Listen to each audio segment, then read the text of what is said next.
Go ahead. Hello, everyone. Welcome to another episode of Q&A about business, innovation, and managing life. And we seem to have all kinds of questions that have come in here. Oh, here's a fun one from Sammy, asking, have I ever owned a pet? Is there any animal you've ever wanted as a pet, even if it wasn't a typical one, like a Komodo dragon? Strange you ask. Well, let's see. I haven't really owned pets since I was a kid. And when I was a kid, my parents had a series of cats. I briefly had a horse. That was a complicated story. And I kept a lot of lizards. I was a very big enthusiast of lizards. But that was a very long time ago. And in adult life, I have not had a pet. At the time when I was a kid, I always thought a giant, Galapagos-style tortoise would be a good thing. I did at one point discover that it weighed 2 tons, and if it didn't like what if it didn't do what you wanted it to do, it was tough to get it to do something because, like it was weighed 2 tons and you need a forklift truck to move it type thing. I'm kind of reminded of these pictures of the chap who founded, what was his name? The chap who founded London Zoo. There's some well-known picture of him sometime in the, I think, 1800s, sitting on the back of a giant tortoise with a kind of a fishing rod type line and dangling some lettuce in front of the critter's nose, presumably to encourage it to go in one direction or another. Yes, in adult life, I have not had pets. I think my wife and children have had various kinds of pet allergies. I think I might have a minor pet allergy. This led to the slightly amusing situation, more than a decade ago now, when I was briefly considering the possibility of a product, which was a kind of video games for pets product, which actually I'd considered as kind of almost a joke now 40 years ago. But I kind of got interested in it, partly because I was interested in this whole question about sort of communication between humans and other kinds of critters. And I kind of had this challenge: could you make a game that a cat could win against its owner on an iPad? For various reasons, it's kind of a funny story, but I could, that project never really took off. But one of the moments, one of my kids pointed out to me that sometimes people say, somewhat figuratively, you're allergic to your customers when you're thinking about some particular market segment. This was a case where the customers might have been cats, and arguably I might have been just quite physiologically allergic to the customers in that case. And that was clearly a downer in terms of that product development. Let's see.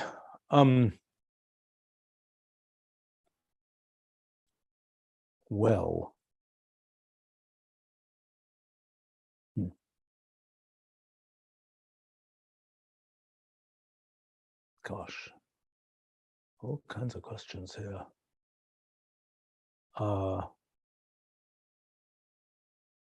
So the question from James asking, is there a season or time of year when you're more or less productive as a result of the weather? I don't know. I for much of my life, I've been an indoor operative for the most part. Although maybe 5 or more years ago now, I started making a point. I tend to walk for a couple of hours every day while I'm working, and I do that sometimes when I'm walking on a treadmill with a computer that I can type on. But when it's nice weather, I have taken to, when I can, walking outside, which I think has good effects. It tends to be the case that I will do phone calls where I can do them where I'm just, I've kind of degraded from having a whole setup where I can kind of have a computer mounted on a kind of popcorn selling type thing, to going to kind of a tablet iPad like thing, to going to, I'm just going to watch the Zoom session or something on my phone. Sometimes I'll use something more elaborate than that, but much of the time when I'm outside and kind of walking around, I'm doing a meeting where I can just be watching things on a phone if I need to be watching anything at all.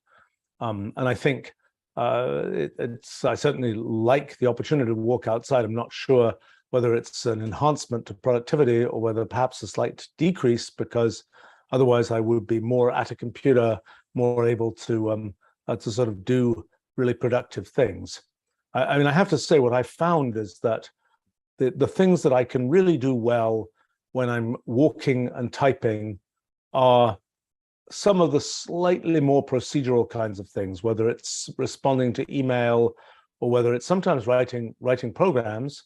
I can do that fine there. Somehow, when it comes to writing kind of essay type material, I have found that that needs to be a kind of maximum concentration thing, unless I'm really, really on a roll and I'm really sort of in the middle of something, and then I transition to doing it when I'm like walking or something like that, and I can still do it. But when I'm really kind of like, I have to kind of have the full sort of fully optimized environment to be able to jump in and actually start writing essay type material. I mean, I tend to work in a quite completely sort of silent, environment, and I really need that to have, I think, the concentration that I need to be able to write well.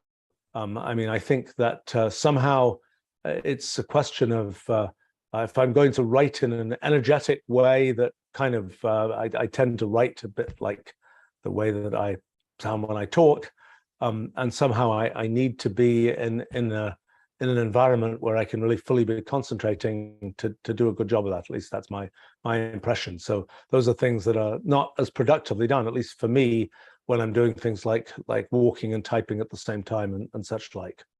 I've been curious because I have a lot of data going back 30 years or more of all the detailed things that I've done every day, down to every keystroke I've typed and so on.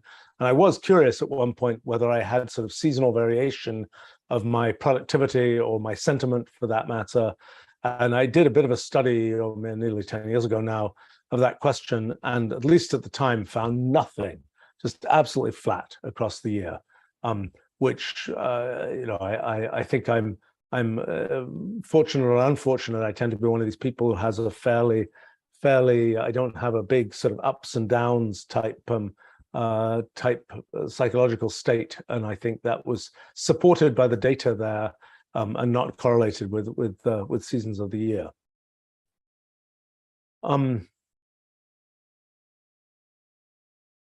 Comment from Evangelos here that they went swimming, which is 100 times better than walking. Yeah, I'm afraid I've been, we invested in a swimming pool decades ago, and I have to say it is pathetic how rarely I use it. And I think I admit that I always used to think I knew how to swim, but I think I'm a pretty lousy swimmer. So not really so much my not as aquatic as I could be. Let's see.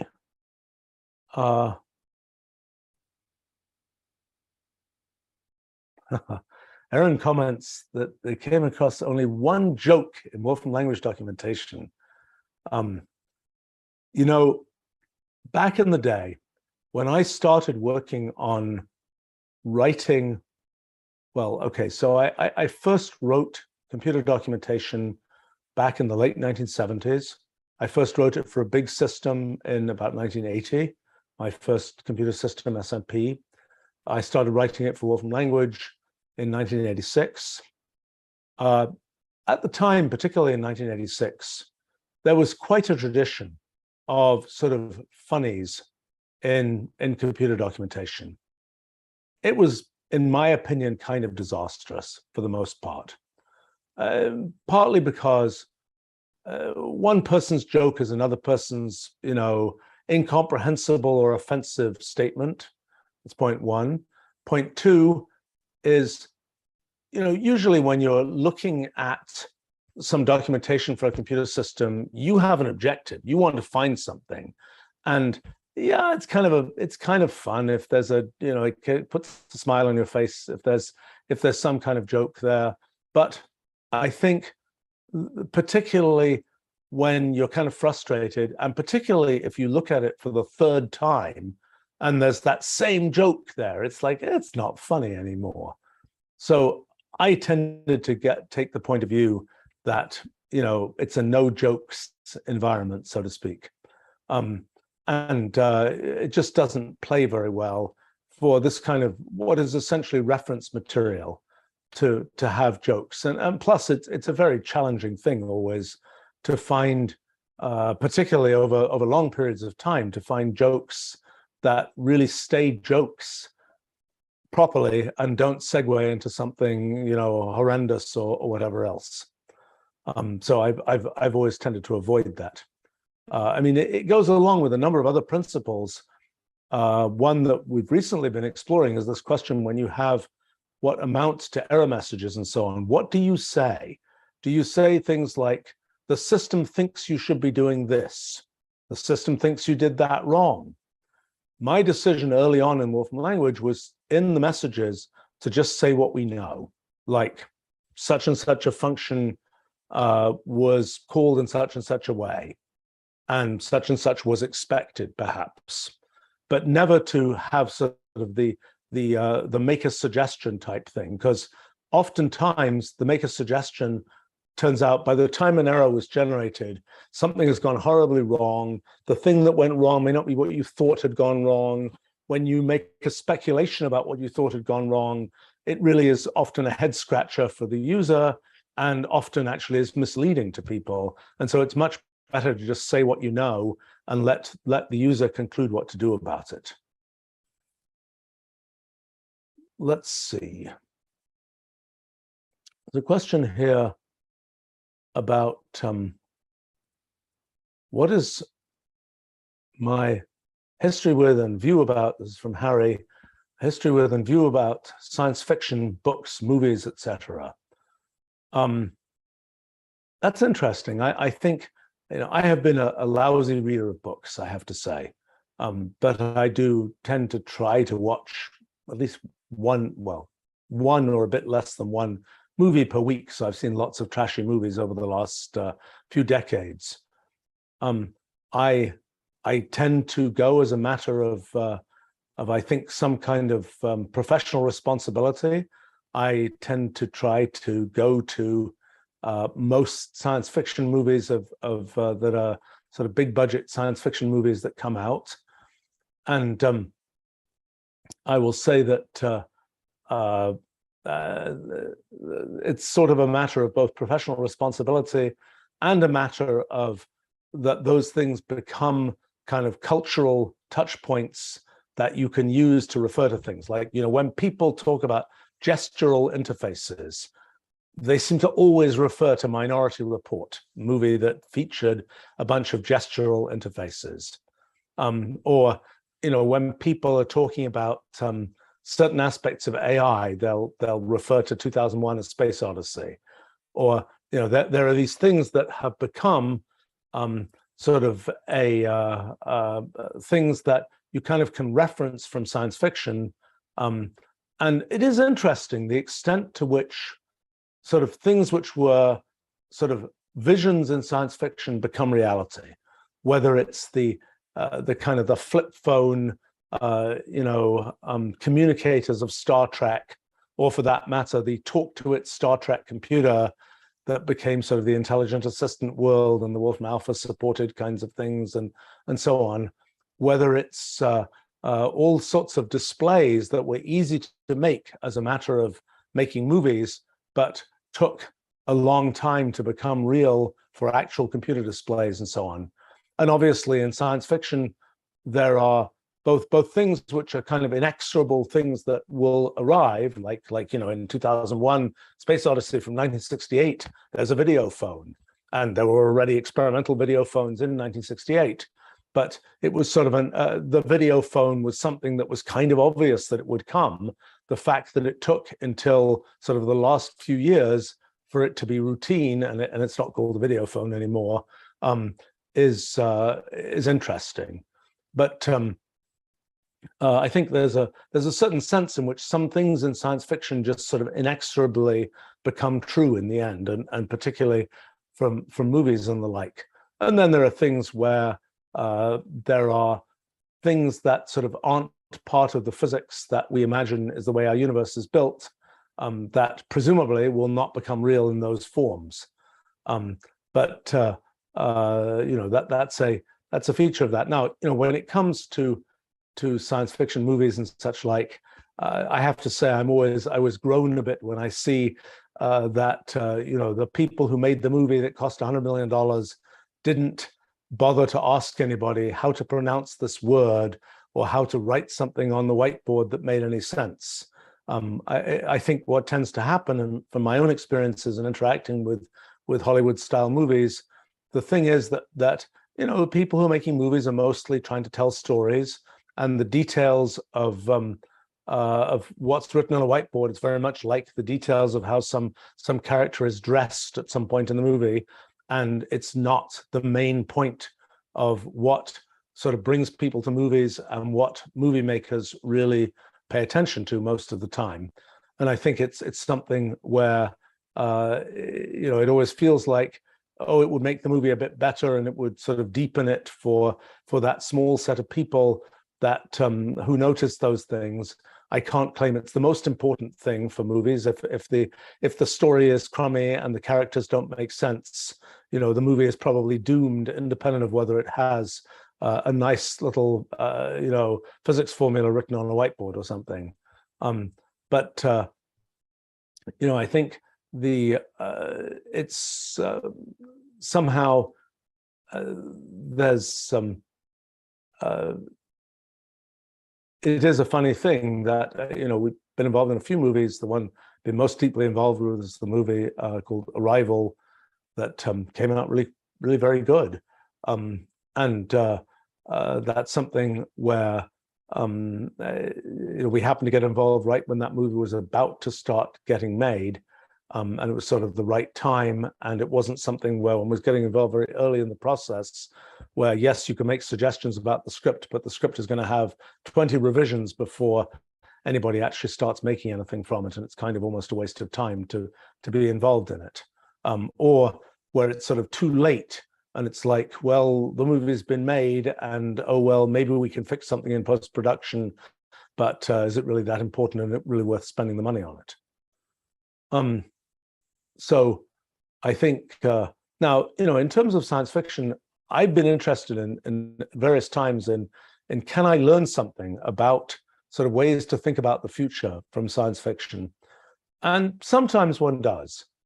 I would say that one of the areas that I'm particularly interested in, which I would say I've not found as much illumination from science fiction as I might like, is kind of what is the view of the world that sort of the aliens might have, so to speak, very different from ours. This is something that's come up a bunch in our physics project, where we have a pretty good understanding now that the way we perceive the laws of physics depends on the fact that we are observers like us, with the kinds of senses we have, with the kinds of limitations we have, and so on. And so it would be wonderful, for me at least, to be able to imagine what the world will be like and what the laws of physics might be like to an alien with very different capabilities. Now, frankly, I think that's a super hard direction for science fiction to explore. And there are a number of people, my friend Rudy Rooker is one, who's sort of tried to explore that a bit, and tried to see to what extent you can write about the experiences of an entity with very different kinds of very different experiences themselves, so to speak. Now, of course, the challenge there is you're ultimately writing for the human reader. I mean, if you were writing alien to alien, that would be one thing, but you're not. You're writing alien to human. And that means you have got ultimately to translate those potentially incomprehensible, alien points of view, so to speak. Even if you as a human writer could understand those, you've got to translate those to something that a human reader could understand. I mean, it's kind of like, what is the cat literature like?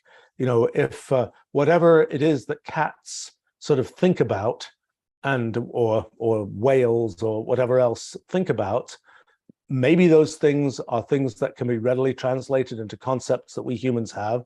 Maybe they cannot. And certainly we have the impression, like with pets and so on, that there's a certain emotional states of tail wagging and things like this that we can readily translate into our own kind of human familiar emotional states. But the philosophy of the whale or something, who knows whether we can translate that into something which is comprehensible from at our stage in the development of our civilization and so on. Maybe the philosophy of the whale would have been very familiar to somebody who lived in the Paleolithic period, and when they had a certain complicated belief system about animistic view of the world or something that is really different from what we have today. Maybe that would be much more familiar. The philosophy of the whale would be much more familiar there. But it's a very challenging thing, I think, to make that translation. It's something that I'd love to see. I'd love to kind of learn from science fiction. I think that it may be that that's a place, that it's sort of a trade-off. What can you communicate in fiction versus communicating in sort of straight prose, so to speak? And I myself have not really written, never really tried in adult life writing fiction. I think there are things which probably are easier to communicate in sort of a fiction or fictionalized way than they are by just sort of straight saying, this is how it works type thing. Because there are cases where, for example, in this sort of how do the aliens think kind of thing, if you just straight try and say, this is the alien encyclopedia explication of what's going on, it may be that you have to fill in too much, and that in the end you kind of produce something that is way too wooden and does not have the possibility of really communicating what that might be like, and that you have to sort of just indicate a few specific points rather than fill everything in. And that's something that is more plausible to do in fiction than it is to do in sort of straight expositional prose. Just a few thoughts on that. Gosh, there's a question here from a Tory asking, how important is it to save money versus spend it? How do you understand on what things it's worth spending money? I think there are people who go pathological in both directions. There are people who spend nothing and kind of make themselves miserable spending nothing and save everything. And, for the rainy day, perhaps in the future, and, they save their whole lives and then they die type thing. And they didn't spend the money on things that would have made their lives better. That's one extreme. The other extreme is, people spend every paycheck the day they get it, and they're constantly kind of living on the edge of what they can possibly afford, and they borrow lots of money, and they're constantly in some kind of stress because they're sort of worrying about where the next how they're going to connect all the pieces. I tend to think that somewhere in the middle of all of these is a much better place to be, and I think it's one of these things where you can say, oh, I don't want to spend money because it's a waste of money to get the first class train ticket or something, and you could say, but instead let me sit in that scrunched up seat for 6 hours or something. Well, that's probably the wrong decision. Why not spend the extra $30 or something and arrive at the other end feeling like you had a good experience and having a positive attitude about it rather than the other. And there's sort of it's always, I think I've tried to learn over time, how much do I really want to spend on something, even if I'm kind of like, oh, this is really a waste of money. Why am I really doing this? Why do I need the luxury version of this rather than the non-luxury version? It's kind of always a complicated judgment call. But I don't think the answer is always buy the non-luxury version because it'll sort of be enough. I think that within reason, it's worth spending the money and leading us a perhaps simpler, perhaps more comfortable life.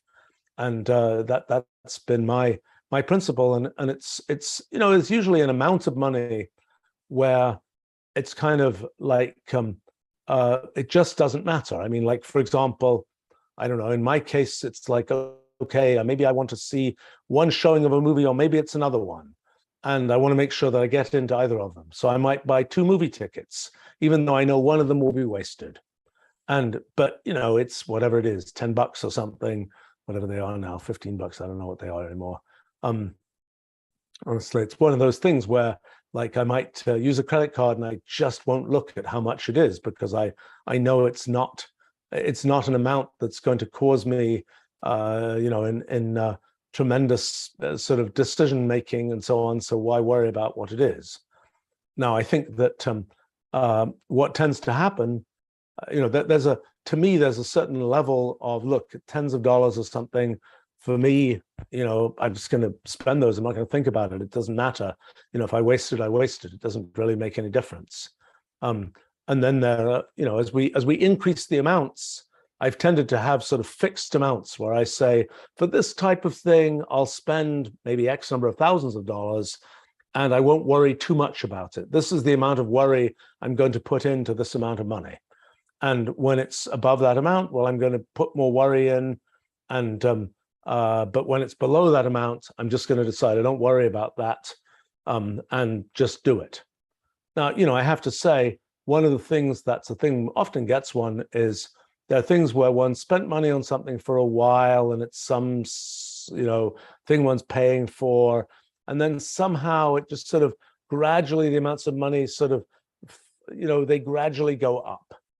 And yes, that's a place where it's kind of, you have to pay attention, or in the end, what has happened to me is, over the years, the amount that I'm spending on this or that is gradually going up. And then I realize, I look at it and I say, oh my gosh, this is crazy. I should not be spending this amount on this. And I kind of freak out. And it's sort of a violent moment, so to speak, of no, I'm going to cancel that. We're all done. I'm not doing that anymore. I feel ripped off type thing. And, in a sense, that's bad management on my part to have let it get to the point where that happens, rather than noticing, 2 years earlier, oh, this is climbing up and, you should push back on it type thing. And I think that's, that is a pretty common scenario that I see is that sort of things kind of creep up in expense over the course of years. And then you don't really pay attention to them until it somehow reaches above some threshold, and then you freak out about it, and that's probably not the best way to handle it. But I think in terms of one of the things about saving money versus spending money, I do believe in spending money, because in a sense, what's the point of making money if you don't spend any of it? Now, I don't think, I'm also not a big believer at all in spending money for the sake of spending money. I mean, I know plenty of people, and this is certainly a trap, where they sort of have some level of guilt about having made a bunch of money somehow. And you can tell that they just need to spend that money. They just need to feel like maybe they're giving it away, maybe they're spending it somehow.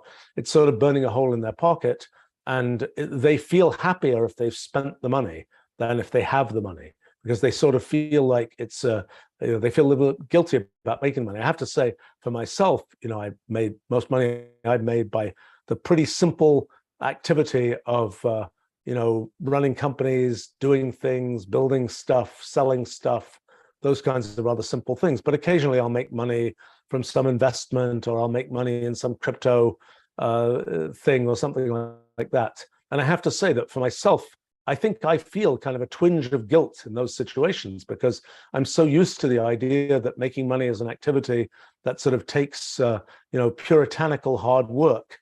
And in times when the money just sort of arrives because of some investment where I didn't do anything other than make some decision about making that investment at some point, I think that those are cases where I feel a certain tendency to say, no, I should just spend this.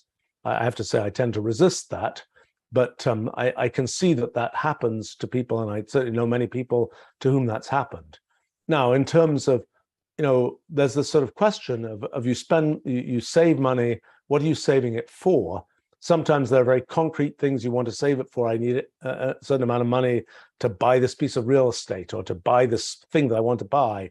Or sometimes it's just like, I want a war chest of a certain size because I think that come what may, that will be a sufficient size of war chest. And I have to say, I've taken that point of view a few times, where it's kind of like, in fact, I probably have amounts these days where I say, if it's more than this amount, I'm just going to stop. Then that's really enough. And you tend to see it's a one of the things that can happen is people make a lot of effort to make money and they kind of overshoot, and then they realize, oh, I made $1 billion. What am I going to do with that? It's nice. It's very personally sort of it's you make a bunch of money and it's kind of like, oh, that's kind of cool.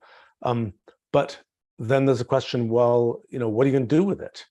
And sometimes people end up in these situations where they've sort of overshot, and they end up with now I have this huge responsibility. Now what am I going to do?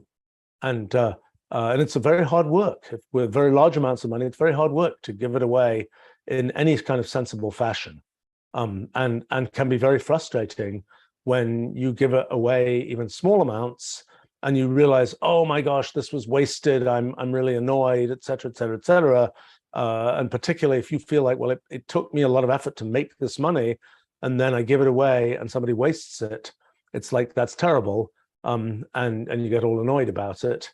And I think, it's a little complicated. I mean, I don't think that, I think having a certain buffer of, all sorts of things happen, and having a certain buffer, if you can, is obviously a good idea.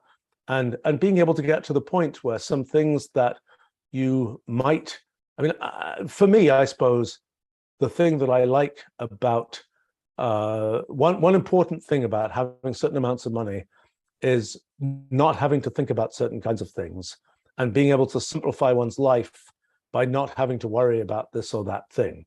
And I think at the point where the amount of money one has simplified one's life and made one be able to concentrate on things one really cares about, or whatever else, that's a good place to be. When the amount is too small or too large, and where you're worrying about the money all the time, that's not a good place to be. It may not be easy to achieve that place of sort of being in a situation where you are, although generally, people have a certain amount of control over what they spend, usually. There's certain limits to that, but they have a certain amount of control. And, to not spend more than you make is always a good strategy. It's certainly been one that I've tried to follow in running companies and things for many years. So I'm not sure how useful that is, but the comment from RBS is saying they quit smoking, so they're using that money on the lottery instead. One of the sad things about making money from things like lotteries is how rarely it ends well. And I see this. I don't know people who, maybe I do. I don't immediately know people who've actually won traditional lotteries, but I certainly know people who were in the right place at the right time and made tons of money from some company going public or getting sold or whatever else. And often the particular case that is much more lottery-like is not you were the person really pushing, leading the thing and putting in 100-hour weeks, trying to make the company work, and then finally it goes public and there's a big payday type thing. But rather you were sort of a supporting character who happened to be in the right place at the right time. And it's like, oh yeah, you're joining this company, you get some stock options. Oh, they're worth a ton of money. I think that's the case where one is much more lottery-like in what happens. And I have to say, the psychology of people in those situations is pretty complicated.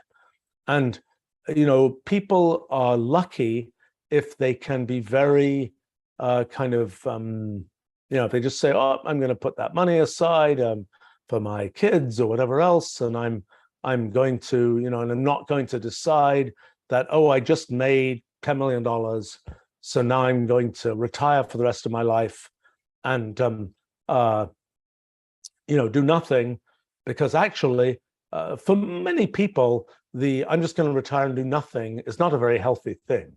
It's something where people it doesn't usually end well. And sort of the bad case, which I've certainly seen plenty of times, is people who say, "Oh, I made this money, and now that means I can just go luxury on everything, and I'm going to buy all this real estate, and I'm going to spend all this money on wild activities and so on." And a couple of years goes by, and oops, the money's been spent. Oh, and now there's just unhappiness ensues type thing. So okay, let me see. And there are very different questions here.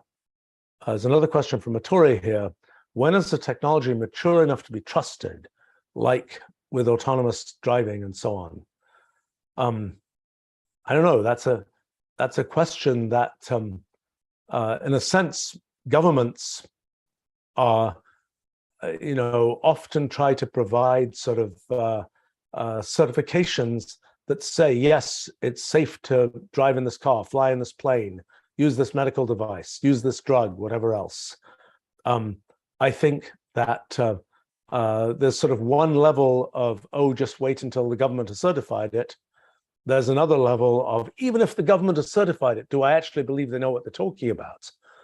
Clearly there have been very unfortunate cases where that didn't work. I mean, the famous one in the drugs world was the thalidomide thing from, 60 years ago now, of just, they forgot to test it on a certain class of person, and it was disastrous there.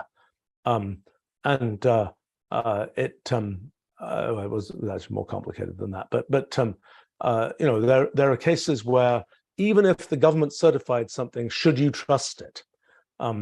That's sort of one level. And then the other level is if it's something where it isn't relevant to government certification, or you get to use it independent of that, when do you have the common sense level of trust that in it, and when do you switch the car to self-driving, so to speak, and just fall asleep or whatever else? I don't think you're supposed to do that, and I think these cars these days, you have to be holding the steering wheel, and they kind of make a fuss if you don't seem to react and don't seem to be putting force on the steering wheel. So they're kind of trying to protect themselves and you by forcing you to not just fall asleep or whatever. But I think in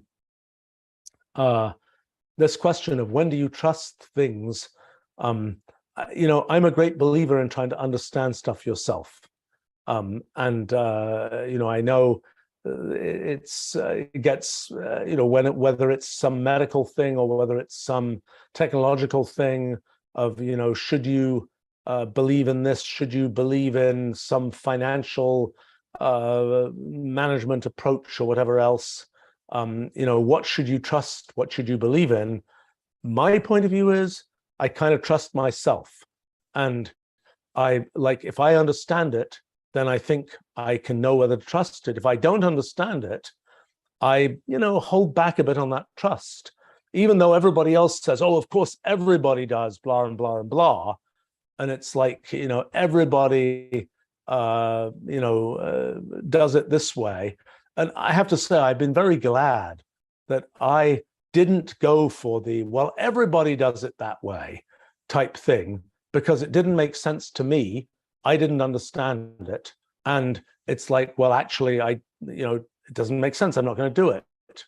I know from long, long ago, when I was considering taking our company public, this is now more than 30 years ago, and it was well, everybody takes a successful, tech company public. Of course, that's what you do. And I was really? Well, why? Why is it a good idea? And I decided it wasn't a particularly good idea, and I didn't do it. And I'm glad I didn't do it. And it certainly made my life a lot simpler in the intervening years. But it was kind of one of those things where, don't you know that everybody does that? Or don't you know, another thing which I tend to avoid is borrowing money, for example.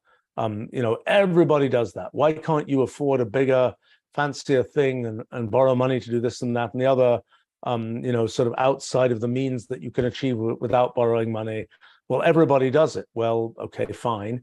But, there are things about it that don't make a lot of sense to me, so I'm not going to do it. And that stood me in good stead to trust myself and not really trust this sort of outside, oh, don't you know that everybody's doing that kind of thing. Now, sometimes it's hard to be able to tell what, you can ask a different question, which is a more societal question of just how certain should you be before you tell the public it's safe to do this or that. And that's a complicated issue. It's something that comes up a lot in medical kinds of things. I think it's a thing that, fortunately, in a lot of software technology, for example, it's not heavily certified, and it's not heavily something like, is it safe to use this, word processor or something?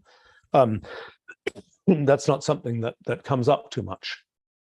But this question of when is it to the point where sort of it has been, when is it certified to the point where everybody can just sort of use it and not worry about it, versus, and this comes up a lot with medical stuff, look, it might benefit 10,000 people if this was released 5 years earlier, but all the tests haven't been done, and it might hurt 50 people to release it earlier because we don't know whether what the results of those tests are.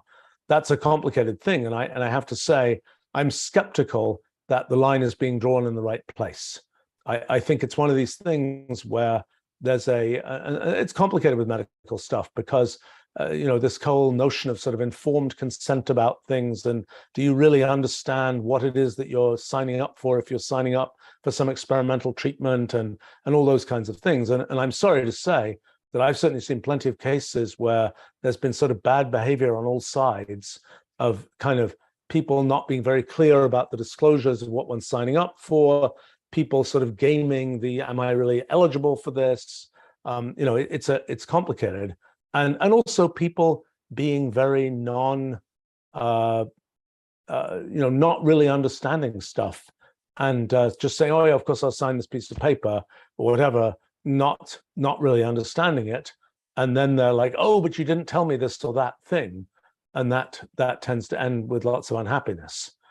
So I mean, I have to say, and if everybody treated these things as I try to treat them, of yes, if there's some, I don't know, medical type thing, it's like, I'm going to read the frigging primary medical literature and try and figure out what I think. And yes, I have the advantage that I can do that because I know the terminology and know the basic science and so on. And so I'm not kind of lost, just having to trust what somebody else says about it. But, in a situation where I mean, it'd be great, in my opinion, the more people that really can understand things, the better. And I think that's something, if education is being successful, that's something where people being able to make their own decisions about things based on actually understanding stuff seems good for them and probably good for the world too. And this idea that it's just like experts have said XYZ, even though somebody doesn't understand it, even though it might not make a lot of sense to them, experts say it, so they'll do it, has always struck me as a formula for trouble, and something that it'd be nice if one was able to avoid. Let's see. Oh my, there's a question here from Joseph about what are my views about preventing powerful trained AI models from existing? The idea of kind of trying to roll back progress and have things not exist has a pretty lousy history. Although there are things where, I think it's very complicated. I mean, there are plenty of things I've seen where sort of having a version of something, a good example, 1980s, cryptography.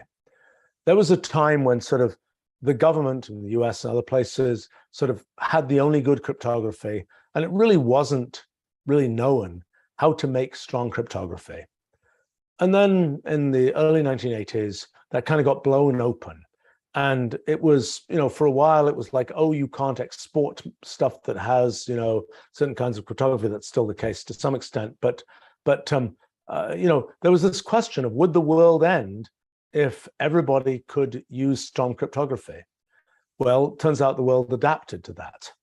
Now, you could ask if everybody could make in their basement, could cook up a new virus that could infect the world, would that be, what would be the consequences of that?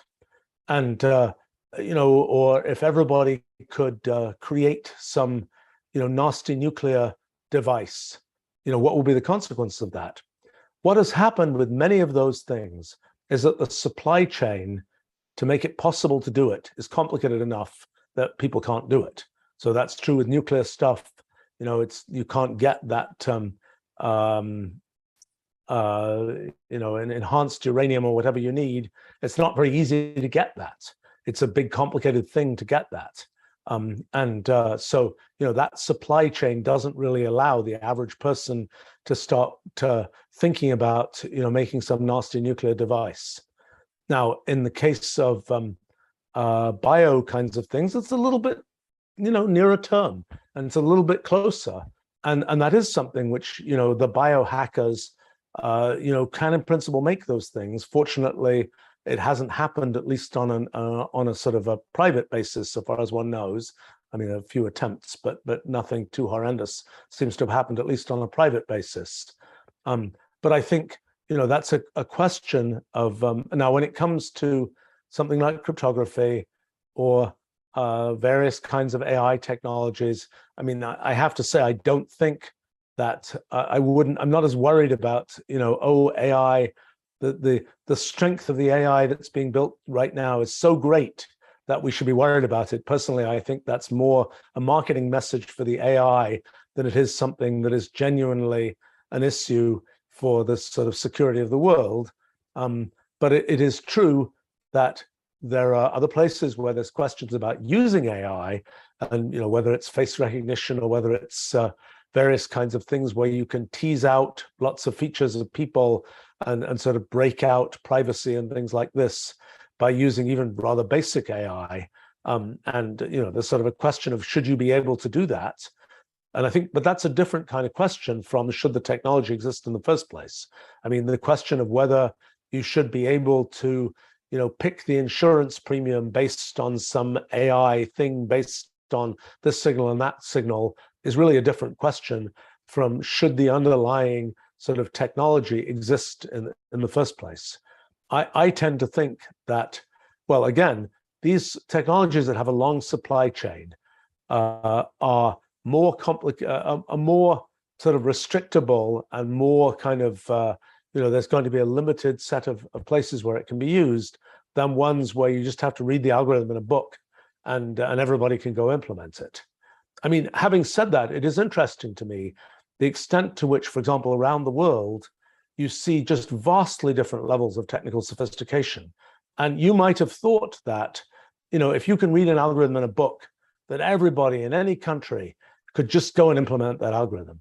But it doesn't seem to work that way. I mean, what I tend to see, and I get, emails and things from people all over the world with all kinds of technical questions and comments and this and that and the other. And there definitely is a strong gradient from, you could kind of, I think I could almost give a kind of a rating for different countries around the world about the sort of typical sophistication of the kinds of things that one sees in terms of technical correspondence. And maybe the particular parts of society in different countries which sort of make those communications may be different. So it may not be a general thing that one could say, but it's often like you say, why isn't a person from this place? Why didn't they just go watch that YouTube lecture about this or that and understand how this works? Why are they writing something that just is like, what? That doesn't make any sense kind of thing. And I think it's something that it relates again to this sort of general education, et cetera, et cetera, et cetera. There's this kind of ambient level of knowledge about things that tends to exist. And if you're not in that ambient knowledge, it is more difficult. You have to build a serious tower to get to the point where you can sort of make sense in some particular area. And so I think this, when you say, well, do you make it more difficult? Do you make it something where if you're going to use this or that, computer system or algorithm or whatever else. You've got to make it yourself, and as opposed to just it's going to be delivered to you in a nice thing with a ribbon and so on. And that probably does restrict the places where such things can get used. I tend to think that, as I say, I maybe I'm missing something, but I think that having the sort of the heavily trained text generation system that can spew out sort of plausible tweets or something that are actually complete nonsense, but are sort of vaguely in some direction. Yes, I suppose that is a sort of somewhat weaponizable thing, but I have to believe that that's it's something where there's measures and there's countermeasures, so to speak, and it doesn't feel like the kind of thing where you should say, let's halt progress and let's say that a thing like that is sort of outlawed. I think it is more plausible to prevent certain kinds of uses of things than it is to sort of remove the core technology. Now, there are all kinds of interesting corner cases to that. I mean, if you say, oh, let's enable all kinds of, gain of viral function research and so on. Let's make superviruses that, with one drop can wipe out some huge number of people. Is that a good idea? Probably not. But one could also argue on the other side, but look, there's all kinds of interesting science to be done by studying, how the infection works when there's a supervirus and so on. Those are complicated issues. I would tend to, again, if the supply chain is short enough, there isn't a lot that can be done. I mean, you're not going to be able to stop those things. One is fortunate if the supply chain is longer and there's sort of more consideration that goes into whether that should happen. And, in a case like that, it's probably a bad idea. And if one can prevent that happening, that's a good thing. On the other hand, when it's kind of let's censor science, just in case somebody discovers, look, they're going in this direction. Maybe they will discover something that is terrible that we don't want people to know or don't want people to be able to do. Let's cut off the science, 50 years early, just so they won't discover this thing 50 years from now. That seems like a bad idea. Having said that, one of the things about science and basic science and so on is that it is really hard to predict what's going to happen. And the good happens, the bad happens. And I tend to think that it is one of the things that, if we look at the sort of arc of history, sort of progress in ideas and technology and so on, is something that has been sort of driving history forever. And I tend to think, and maybe it's just the tradition in which I exist and the kinds of things I like to do, but I kind of think that progress is an important piece of kind of our current experience of the human condition and so on, and that we shouldn't be in a situation where we just say, for the next 100 generations, we're just going to make everything static and there will be no progress type thing. Let's see. Other questions here. Crucial asks, how do I feel about making my email address public as a famous person? A long time ago, I had this question. There are people who are saying, oh, I'm going to make my email address very, very secret, and only if you know the magic password and so on, and have the magic chain of connections, then you'll get the email address. Look, the fact is, all sorts of people want to reach me, and sometimes I want them to reach me, sometimes I don't particularly. It's something where I made the decision a long time ago to have a public email address. And worst case is, I get mail I don't want to get and I delete it. Even worst case, I have to block it. That's pretty rare.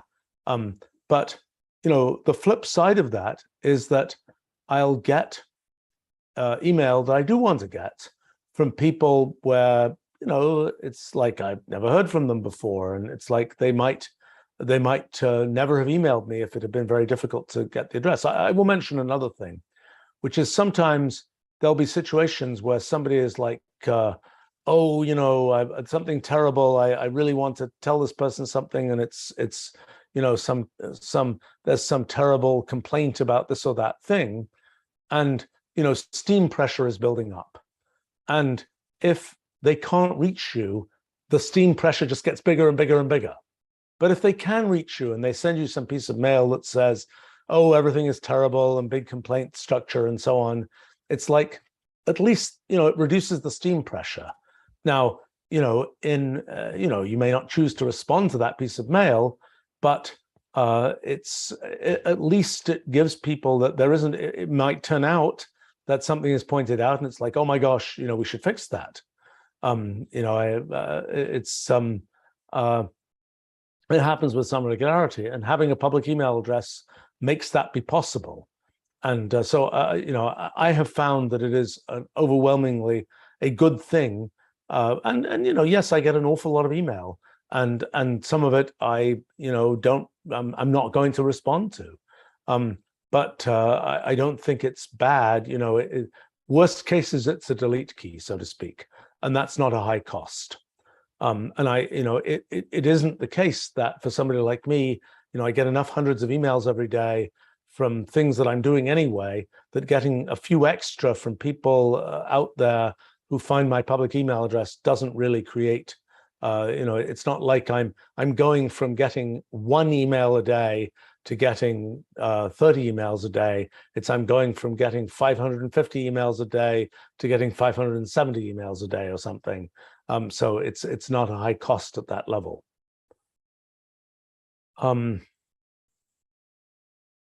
Let's see, there's a question here from Matt.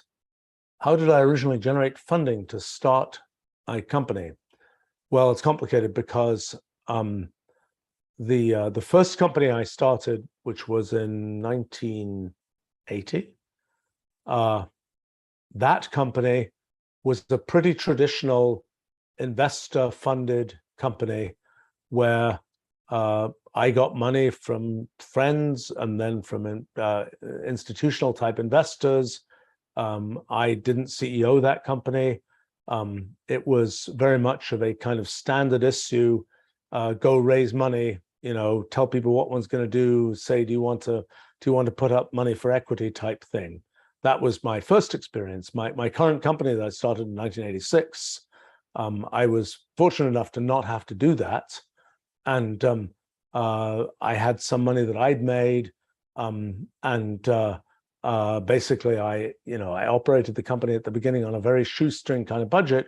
But then before we'd ever shipped product or anything, I started making deals that were really pre-purchase type deals of, here's the product we're building. They were, for example, the very first deal I made was with Steve Jobs to bundle our Mathematica system on the next computer when it came out, and that involved, pay us some money up front and then pay us some money per computer and so on once it was being bundled. But I was able to make a bunch of those deals where people were excited enough about the product that it was like, this is a distribution deal, or this is some other kind of deal where when the product exists, you get product, and the money is contributed up front to do that. And I was fortunate enough to be able to fund the company from those kinds of things, and some money I had myself, rather than which I'd made from my previous company and from other kinds of business activities I'd had, rather than taking money from outside investors. And that's been, for me, that was a big win. And I think it's a complicated trade-off, because if I have a company now that I've been running for 35 years, and it's a company that is very much it's doing what it's doing, and it's I'm going to take certain kinds of risks but not other ones, because it's really I'm taking risks with my own resources, so to speak. I think I might have a different risk profile if I was spending other people's money, for example. I don't know whether that would be a good thing or a bad thing. I might be doing things which have higher potential payoff, but have higher risk. I think we do plenty of innovation and plenty of things which to the outside world might look to be quite high risk. Although I have to say, it's one feature of people like me that the things I do, I always perceive to be of zero risk, or essentially zero risk, even though perhaps from the outside, it'd be like, oh my gosh, you're going to spend all these resources on this crazy thing, like trying to build something like Wolfram Alpha. How can you do that when you don't know it's going to work? Well, internally, I'm like, of course it's going to work. I know it's going to work. And so it isn't it doesn't feel like an internal risk. Now, I think that's just the way I'm built, that I don't tend to perceive when I'm doing something myself, I don't tend to perceive there as being a high risk. I tend to perceive the risk going up dramatically when I'm kind of, relying on other people to do things. That's perhaps a piece of arrogant egotism or something on my part, that I perceive that, look, if I'm doing it myself, I'll always be able to make it work somehow. I think that's there's sort of different calculations when the resources you get probably are coming from different places, and it's not always an advantage to say, oh, I'm going to be very, it's all my own resources, I'm going to be very miserly about it. This question from Martino: how do you choose whether to throw a project in the trash or not?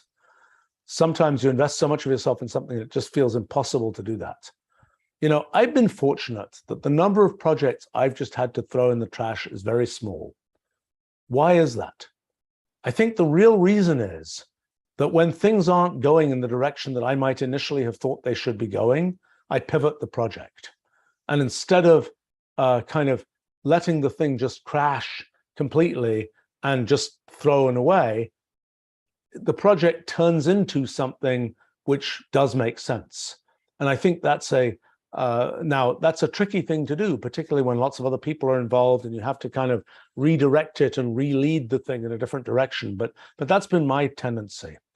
And this question of when do you just say, I'm done, I give up? I have to say, when projects are more sort of arm's length for me, when I'm like perhaps advising some organization or something, and I think it's just, just not going to get there from here, I'll just give up. And sometimes that's kind of annoying because you did put a bunch of effort into it. But I think the things that I've tended to do, the projects that I'm really doing myself and leading myself, I don't tend to give up because I tend to pivot the projects rather than giving up. I think that there are cases, well, I'm trying to think of cases where, there are projects where, I'll give you an example. This is now a decade ago, a little bit more than that.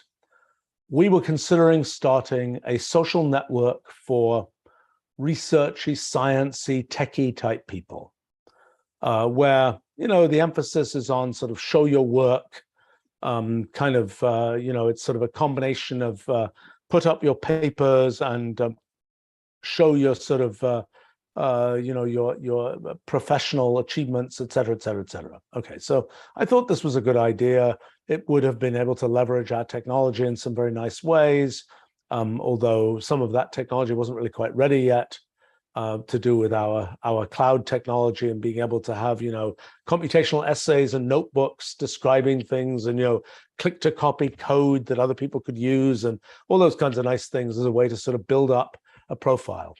But that project was being worked on by a few people at our company, and a particular person was leading it, and it was sort of moving at a certain rate.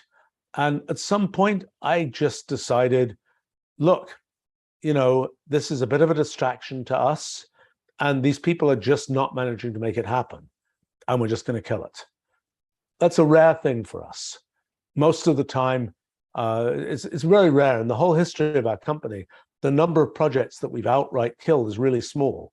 At very worst, we say it's not the right time. We're going to hibernate the thing for 5 years or something, and keep all the material and bring it back to life. I mean, that particular project, I've sometimes thought maybe we'll bring that one back to life. And we did what we usually do of archiving everything to the point where it could be brought back to life.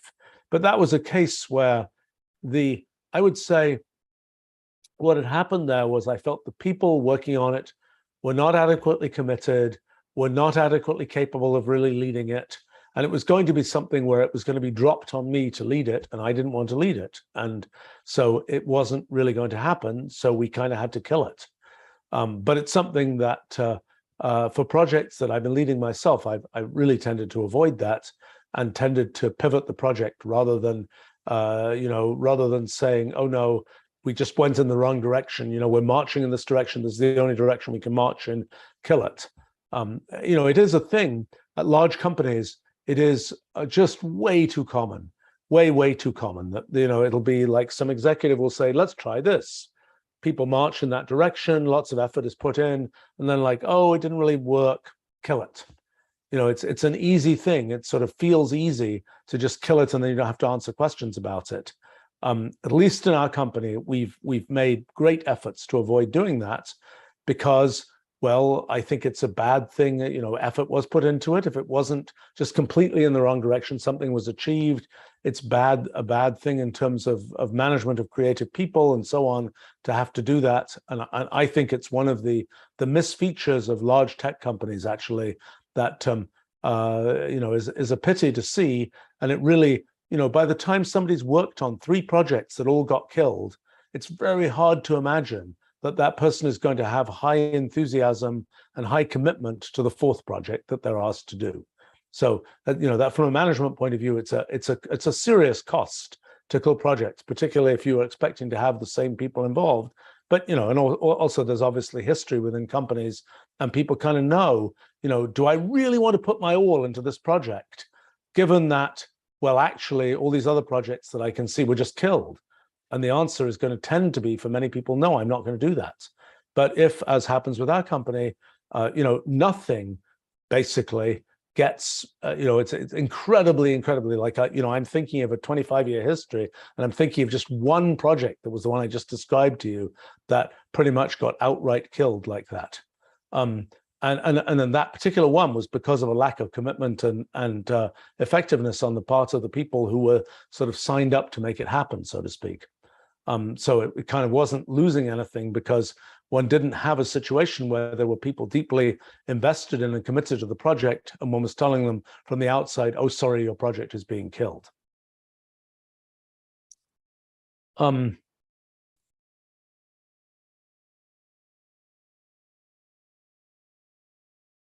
Let's see. Well, maybe one more question, and then I should wrap up for today. Zayden asks, what are general tips I have about educating people? I think it probably depends a lot on the stage of life that one's talking about. I tend to think at some stages of life, kind of the whole be involved in seeing something done in sort of an apprenticey way or something like that is a pretty good way to learn how to do stuff. It probably depends a bit on the person, but I think the idea of you're going to learn how to do this by reading it in a book is, for many kinds of things, that it's very tough to make that work well. And so I think that that's an important thing. I think that in the thing that is, I'm a great believer, I think I've said this here before, for me personally, I learn by doing stuff. I don't learn very well by just being told stuff. And so for me, it's kind of like do a project, get invested in the thing, really care about the pieces yourself. Now, sometimes there's things people are learning and they're just not to the point where they're going to care about a project or be able to formulate a project or whatever. And then there's probably little choice, but kind of do just be told type scenario. I mean, for me, like I've essentially never done kind of, almost never done sort of pure exercises to learn something. But for many people, they find that useful. And I think it's a very personality dependent thing. What how to educate people. I think one thing about educating people that perhaps is first thing to recognize is people are different, and different people learn things, even the same person will learn different kinds of things in different ways.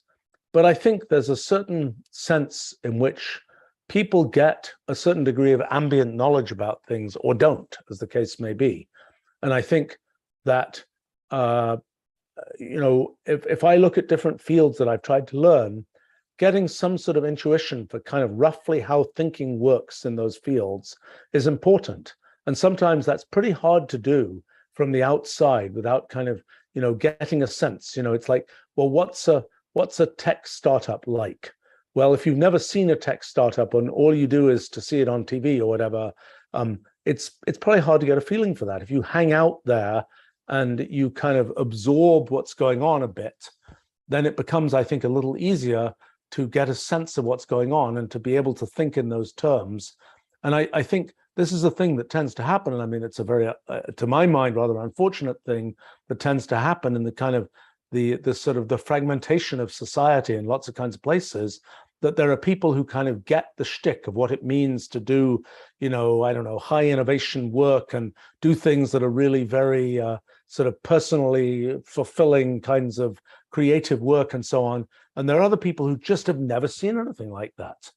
And it's very hard for them to get a sense of what's involved. And it's kind of like, well, I want to be a rock star. Do you have any idea what it would be like to be a rock star? Well, not really, because I'm in some environment where it's just really different from that. And all I ever see about rock stars is what I see on TV type thing. So I think one of the things that's always challenging in education is sort of to get that kind of ambient knowledge of some domain, and to get enough visibility into that domain that you kind of start to be able to think in those terms, so to speak. I think it's a thing. One thing I notice with parents and children and so on is, when parents are in some particular occupation, the children know enough about their parents typically, and they're around them enough or whatever, that if they hear about that occupation, they're going to absorb some level of kind of ambient knowledge about that and about sort of what it feels like and how one thinks in that area. But unfortunately, it's too often one finds situations where you ask a kid, what are your parents doing? They say, I don't really know. They are a lawyer or something like that. What do they do? I don't know. I know nothing. I always think that's unfortunate, because even just a small stream of kind of connection there kind of gives, I think, together with sort of the metadata about the person and how they do things and so on, just gives a huge amount of ambient knowledge that can be very useful to people, and seeing sort of how the doing of some profession plays out for the parent is very helpful, I think, often for kids, because they will often have some traits they share with their parents. It's just the way it works genetically, or even environmentally, and I think that's this idea of having sort of ambient knowledge of how things work, I think is rather important, and is something that is not really achieved by typical kind of book learning, and is sometimes rather hard to achieve. And it is something which I think really causes more fragmentation and separation in, for example, different parts of society than there might be. I mean, like, for example, one thing I've noticed, one version of this is just creating things from nothing, like products, for example, or things like that. There are many people who have never seen that process happen. They've simply never seen going from nothing to something. I know, I've been involved in enough kinds of times when I've gone from nothing to something of, I'm just going to create this product. I'm going to do this thing. I'm going to write this thing. I'm going to, create this, whatever it is. And I go from just, I'm just talking about it and whatever, to, it's this thing in the world and it's been created. And, I have to say the people who've been around me, even my kids and so on, who sort of see that process, even if they don't know all the details of all the steps and so on, but they kind of ambiently know it went from, I'm talking about doing this and everybody says it's a stupid idea, to, a year goes by and then it's a thing in the world. Seeing that is very valuable. And when people have been involved in projects, I can kind of really particularly projects which have been a big success and where people were involved from when it was kind of like nobody believed in it and it was just sort of, one was just starting, to the point where the project is out and about in the world and everybody's saying, oh, that was a wonderful project. The glow that is generated for people by being involved in something like that, I think it lasts a decade or more. And it's really a very important feeling, because for most people, nobody's seen going from nothing to something significant. It's just not something that one sees. Now, you can read a story about it, and that's perhaps something, but it's very different to actually see it even vaguely up close.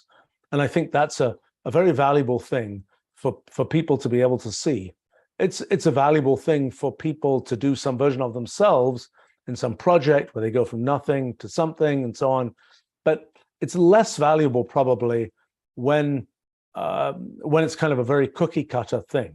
I mean, when it's like it's a project of your own, it's your own original thing, and you've got you can be excited about it, and it's not just like, oh, I'm one of 100 people who's doing the same thing, and we're all going to do it type thing. I think that that helps. Look, I think a lot of when we think about education in general, I tend to think a lot of what's going on there. There's kind of this ambient knowledge thing. There's sort of how to think about things. There is, in some areas, just straight technical knowledge. There's also a whole bunch of motivation of what's possible. How do you pace yourself? How do you know what you can do and what you absolutely cannot do? And, I think it can be a problem in both directions. You can be, in a situation where everybody gets a gold star for everything. Nobody has any idea what they're good at and what they're not good at. And people are like, well, of course I'm good at doing this, and this thing because I got A's in all those classes. And then you're out in a situation where the person really has to make a decision based on doing this thing. And oh my gosh, they do something just unbelievably stupid. But it's kind of like, but I got A's in all the classes. I'm great at this. Well, actually, you were kind of misinformed. But it was just through grade inflation or something that you got all those A's, or the classes were not, well set up or whatever else. So, I think it is certainly something that is, this question of what is one good at and trying to understand that, what is one motivated at, how does one's motivation relate to what one's good at, and so on. These are always important things. And I think it is something where, there are plenty of situations, by the way, where, the thing to realize in education and an assessment of education and all this kind of thing, the people who are kind of in the middle, where it's like, well, you're pretty good at doing, I don't know, writing, or you're pretty good at math, or you're pretty good at whatever. It's pretty easy to tell that people are pretty good. When somebody is extremely good and does the thing in this bizarre way that's absolutely incomprehensible to other people, but they're just spectacular and there's never been a person like that before, you can't tell that. And the person's going to fail the class or whatever, even though in reality, they are, their ability to achieve in that area is spectacular, but it's spectacular in a way that's not part of the main herd and very hard to recognize.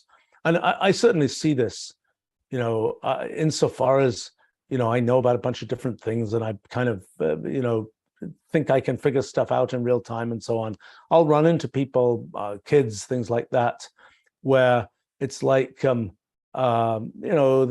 kid will be like, oh, I'm kind of doing so-so and so on and so on and so on. You talk to them, you realize they're really amazing in some particular direction where I can see that no, teacher who's kind of dealing with primarily the center of the distribution would really have been able to tell. It's kind of like there's a person who's talking about all these crazy things that are incredibly advanced, and, maybe they're just nonsense, or maybe they are actually really brilliant. And I certainly wouldn't claim that I would always notice when they're really brilliant, but there's certainly been plenty of cases where I've been able to notice that they're brilliant. And, other people have been like, I just didn't understand it. It just seemed kind of like it wasn't the high end of the ordinary. It was something extraordinary, but it wasn't easy to recognize. And I think both in terms of people themselves and in terms of people interacting with people, those kind of outliers, they're hard to deal with. I mean, it's kind of like, I remember a friend of mine many years ago it's kind of a funny story. This person actually was a physics professor, but I think he was now 40 years ago or something now, but gone to visit the school of one of his kids, and the person there was, very, very sort of somber, and was explaining, well, your child is very gifted. And it's like, oh, is that a problem? Well, yes, because there's a certain mainstream that is being catered to, and they don't fit that. And it's kind of a I don't know, that's a kind of a silly story from a long time ago, but I think it is the case. It's also the case that in a lot of educational settings, sort of what's been set up is good for this particular mainstream part of some group of people, and it's not good for these outliers. And sometimes and that can be very challenging, because there just may not be resources, there may not be any recognition that that it's even worth servicing that outlier, et cetera, et cetera, et cetera. And I think that's one of the challenges in educational kinds of things. I mean, I tend to think that it's less obvious to me. I mean, for better or worse, I've tended to be around lots of outliers, and I've tended to sort of play outlier in many things myself. That perhaps doesn't give me the best perspective on what the best thing to do for the non-outliers is. And it's not necessarily a good thing to be an outlier, so to speak. You can have a very fulfilled and successful life by being not an outlier. It's a much higher risk proposition to be an outlier, and sometimes the risk doesn't pay off, and sometimes the things that you're an outlier about, and you think that and you're going to do them in a very unusual way, one of the things that can happen is you're an outlier, and the world happens to arrange itself so that that kind of outlier at that moment in history suddenly becomes super valuable, and then it's great. But it could also be that you exist in the wrong century, and your form of outlierness is just not something that there's a niche for in the world as it is today.